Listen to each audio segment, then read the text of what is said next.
nous avions beaucoup de soucis. Que ce soit l'effectif, l'organisation, l'équipement, ce n'était pas ça. On se disait qu'il y avait de la logistique, des armes et tout, mais on ne voulait pas nous donner. Mais on est arrivé, on a constaté que ce n'était pas le cas. Il n'y avait rien, les gens n'ont pas préparé la guerre. Pendant que ça fait des années de guerre. La première des choses, c'était de chercher à savoir qu'est-ce qu'il y a dans nos soutes. Il n'y avait rien. Il n'y avait rien. On ne pouvait même pas trouver 200 Kalachnikov en réserve. Pour l'ensemble du territoire burkinabé? Bien sûr. 200 Kalachnikov? Il n'y en avait pas en réserve dans les soutes. Okay.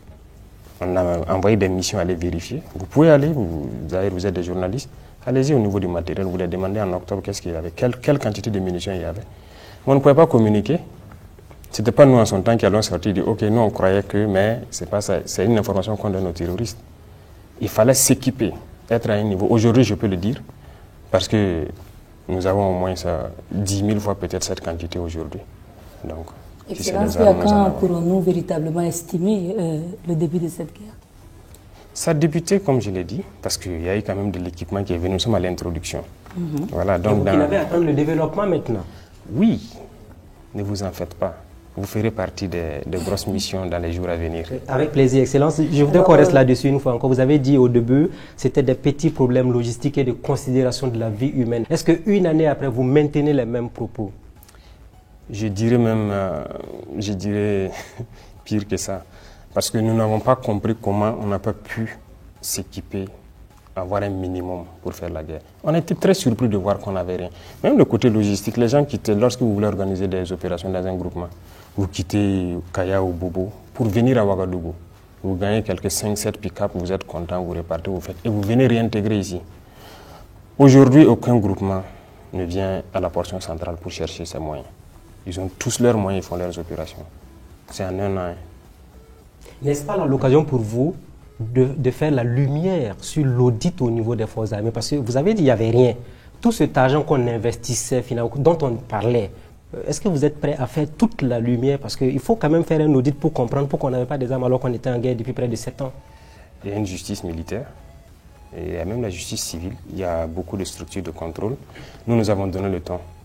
Et je pense qu'on est même allé loin. Vous avez vu entre-temps une réorganisation dans la justice militaire. Est-ce que vous avez cherché à comprendre ce qui s'est passé? On va même réorganiser parce qu'il y a des dossiers qui sont là-bas. On dit qu'il faut que ça avance vite. Il faut que les Burkinabés sachent ce qui se passe. Les officiers milliardaires en question, vous en avez parlé. Est-ce que vous allez les traquer jusqu'à leur dernier retranchement afin qu'ils rendent au peuple ce qu'ils ont pris indûment? Ce que je souhaite même, ce n'est pas les officiers seulement qui sont fautifs dans cette affaire. Il y a des militaires et il y a des civils. Vous savez très bien. Vous savez qu'il y en a qui ont été découverts, mais est-ce qu'ils ont été jugés? Rien. Allez-y aussi demander à la justice, faites vos enquêtes, demandez-leur quelle est la situation. Parce que je pense que lorsqu'il y a des situations comme ça, il y en a même qui ont... Voilà, il y a des structures de lutte contre la corruption qui ont porté plainte contre certains individus dans ce pays, allant dans ce cadre-là, mais il n'y a rien eu, non. Excellence, on va s'intéresser également à celle au sein de l'armée. C'est un aspect qui vous tient à cœur, mais il y a également un volet important sur la cohésion et l'entente au sein de cette armée. Bien avant votre arrivée, plusieurs observateurs avaient fait cas de division et de gestion clanique au sein donc de notre armée. Mythe ou réalité? Et si réalité, est-ce que vous êtes parvenu à restaurer la cohésion? Ce que je vous dis, la question de cohésion, il faut le prendre sur plusieurs angles. D'abord, on a dit une armée qui combat par, nous on aime dire par cotisation, c'est compliqué. Quand on dit unité, je pense que c'est du français. L'unité, ça fait un. Mais l'armée, c'est des unités. Mais on n'avait pas d'unité en tant que telle. Juste quelques unités constituées. Donc il fallait se réorganiser. Aujourd'hui, nous avons plusieurs bataillons. Des hommes qui sont ensemble, qui se connaissent très bien et qui travaillent ensemble. Ça déjà, la cohésion commence par ça. Lorsque vous êtes ensemble, vous vivez ensemble, vous affrontez les terrains ensemble, vous ne pouvez qu'être unis. Donc nous sommes dans cette phase et tous les combattants sont unis. Ils sont dans des unités et ils sont en bonne cohésion. Ce que vous entendez un peu par-ci par-là des problèmes de cohésion, je dirais que ce n'est pas des problèmes en tant que tels. Voilà, c'est des individus. Vous savez, il y en a qui ne croient pas du tout qu'on peut aller nous-mêmes. Pour vous dire clair, lorsque nous avons décidé de nous séparer de certains partenaires, il y a des officiers qui ont carrément écrit, les fiches sont là. D'autres sont venus nous voir, on ne va pas tenir un mois. En fait, ils sont pessimistes, ils ne croient même pas en eux. Donc ces gens vont véhiculer des messages. Voilà, en ville et tout, il y a problème de cohésion, on n'est pas d'accord avec ça. Non, on tient. Quel avenir pour la gendarmerie nationale? Comme vous êtes là, vous pouvez le dire publiquement devant les citoyens. Elle va exister, il n'y aura pas de projets éventuellement au niveau de la gendarmerie? Qu'est-ce que la gendarmerie a fait de mal?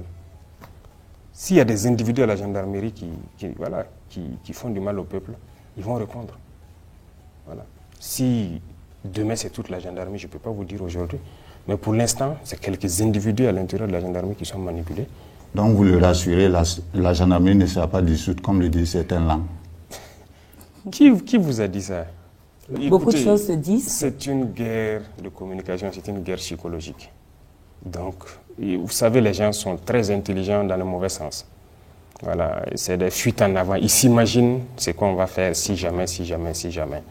Voilà, donc je dirais aux gens de ne pas s'intéresser à ces propos-là. Voilà, on sait ce qui se passe. C'est des gens qui sont intelligents, mais dans le faux montage. Les détachements militaires burkinabés, on en parle, Excellence, parce qu'il y a eu des attaques. On a des victoires aussi, c'est la guerre avec des défaites aussi. Quel est le point des détachements militaires actuellement au Burkina Faso? Le point, c'est-à-dire au niveau du maillage du territoire. Oui, les détachements ont toujours existé, mais le maillage, je ne parlerai pas des détachements, c'est le nouveau redécoupage. Nous avons redécoupé en 6 groupements et nous avons souhaité que les groupements soient autonomes, ce que nous essayons de faire en moyens logistiques, armes, munitions, tout. C'est pourquoi je vous disais tout à l'heure, aujourd'hui un groupement pour faire ces opérations n'a pas forcément besoin de venir à l'arrière pour demander quoi que ce soit.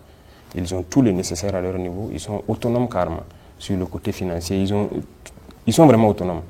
Voilà, donc c'est ça le plus important et chaque groupement gère les détachements. Ils peuvent déplacer certains détachements ou créer d'autres. C'est eux qui repositionnent pour savoir en fonction des couloirs d'infiltration et tout, où est-ce qu'ils vont se positionner. Excellent. Je vais vous poser une question sur les soldats. Est-ce que vous avez prévu d'améliorer leurs conditions opérationnelles sur le terrain, que ce soit sur le plan matériel, mais sur le plan financier également? Sans vous mentir, moi j'ai un rêve pour les soldats. Et je vais vous dire clairement, ce sont des gens qui se sacrifient pour cette patrie-là. C'est ce qu'on a essayé de faire pour les VDP, améliorer un peu. Vous savez que le soldat aujourd'hui, sa solde indiciaire, ce n'est pas ça. Nous tous, nous sommes soldats. Hein. Et à la retraite, il y a des soucis. Ce sont des choses. On veut faire la guerre, récupérer nos terres et exploiter nos ressources. Et je pense que quand l'économie se portera mieux, on va revoir la condition des soldats. Il faut qu'ils vivent bien et qu'à sa retraite, ils puissent vivre dignement. Voilà, même les questions de logement et tout, on y réfléchit, on a déjà beaucoup de plans. Et pour ce qui concerne également les VDP?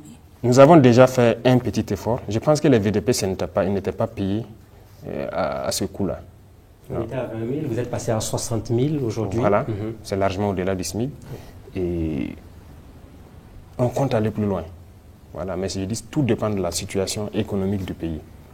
Plus on reconquiert et qu'on arrive à entretenir l'économie, voilà pourquoi je dis les deux vont ensemble. On va améliorer leurs conditions. Les VDP, ce sont des gens, c'est des civils comme vous, qui ont quelques jours de formation, mais ils acceptent d'aller se sacrifier. Mais est-ce que vous avez prévu d'améliorer au moins, parce que les familles des VDP aussi commencent à donner de la voix sur cette question-là? Oui, c'est des réflexions qui sont en cours, même les 10 millions de soldats, c'est des réflexions qui sont en cours. Vous voulez augmenter ça maintenant pour les familles? Pas question d'augmenter, il faut réfléchir à l'emploi. J'ai vu des reportages où les familles se font la bagarre pour ça. Et c'est pas intéressant et on connaît aussi beaucoup de familles de soldats tombés qui peinent à pouvoir rentrer parce qu'il y a des conflits. Ça, ce n'est pas intéressant. Il faut qu'on réfléchisse à une formule pour que ça puisse bénéficier à la famille du soldat. Et on va réfléchir à la même formule pour les familles des VDP. Une formule juste qui ne va pas heurter les sensibilités africaines parce qu'il ne faut pas que l'argent soit